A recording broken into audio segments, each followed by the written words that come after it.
Control किया। बहुत धन्यवाद आपका। मैं वीरेंद्र जी को भी इनवाइट करता हूं।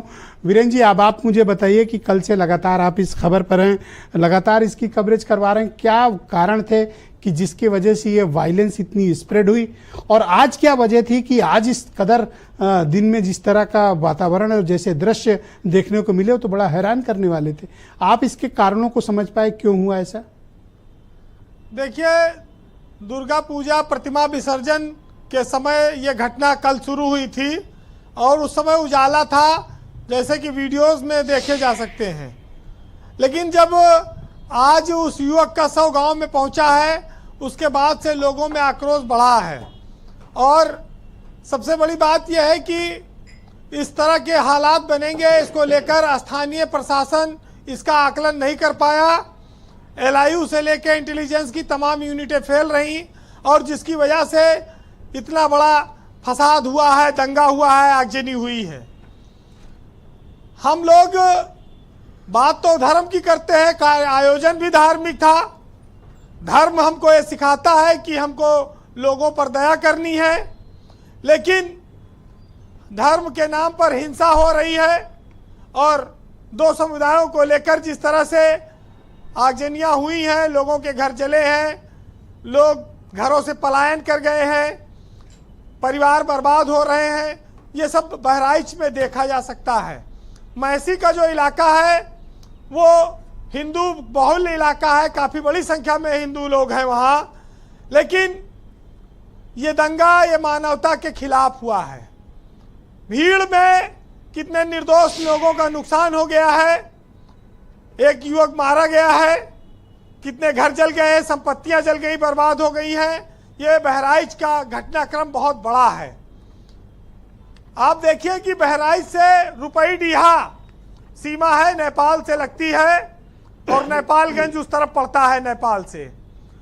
किस तरह के लोग आ जा सकते हैं, कितने बड़ी मात्रा में वहां से तस्करी हो सकती है, हथियार आ सकते हैं, क्या हो सकता है, इस पर भी बड़ा सरकार को ध्यान देना होगा। बहराइच को अगर कहा जाए तो कम्युनली एक बहुत सेंसिटिव जिला है और पुलिस प्रशासन का वहां पर फेल्योर है।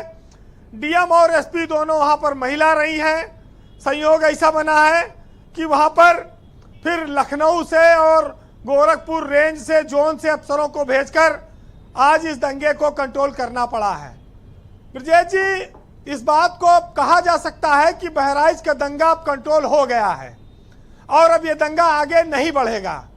ये गांव में फैला जरूर था, लेकिन अब उस दंगे पर नियंत्रण है और अब और किसी तरह की आगजनी ना होने पावे, ये प्रशासन की जिम्मेदारी है।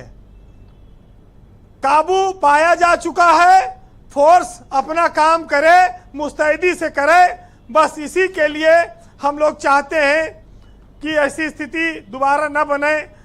कासगंज में भी एक बार इस तरह की घटना हुई थी और उससे भी शायद सबक नहीं लिया लोगों ने।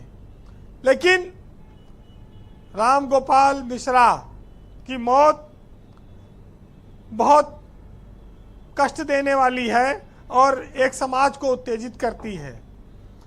समस्या इस बात की आती है कि हम लोग एक ऐसे युग में जी रहे हैं जहां धर्म के नाम पर लोग एक दूसरे को मारने के लिए तैयार रहते हैं, लेकिन धर्म के रास्ते पर चलने में उन्हें बड़ी कठिनाई होती है। तो धर्म के रास्ते पर चलना हमारा पहला धर्म है और उस पर हमको चलना चाहिए जी। वैसे इंटरनेट सेवा बंद करने के बाद काफी इस पर कंट्रोल करना आसान हुआ। धारा 144 लगाई गई, लेकिन आपने देखा कि लाठी डंडे लेकर लोग सड़कों पर उतर आए थे। एक सूझबूझ भी कही जाएगी कि प्रशासन ने इसमें दिखाई और तमाम लखनऊ से जो निर्देश मिल रहे थे उस पर भी उसका असर हुआ है। लेकिन इस मामले में ब्रजेश जी, डीएम, एसपी और एलआईयू का फेल्योर है और इस पर सरकार को कार्रवाई करनी चाहिए और देर सवेर कार्रवाई होगी भी। लेकिन जो जाबाज अफसर हैं उनकी तारीफ भी होनी चाहिए।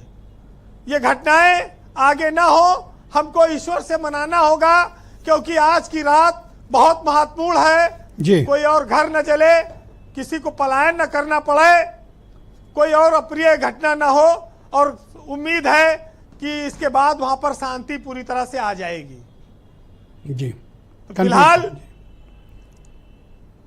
बस इतना कहूंगा कि बीज नफरतों के जो बो रहा है, फसल फसादों की वो भी खाएगा। सामान तो गया था मगर घर भी ले गया। अब के फसाद मेरे दिल से डर भी ले गया, और गुजरा था अपने शहर से रावण फसाद का, जालिम मोहब्बत की सारी कथाएं भी ले गया। बहुत शुक्रिया वीरेन जी, आपका बहुत बहुत धन्यवाद हमारे साथ जुड़ने के लिए, ग्राउंड जीरो से अपना फीडबैक और पॉलिटिकल ऑब्जर्वेशन हम तक पहुंचाने के लिए।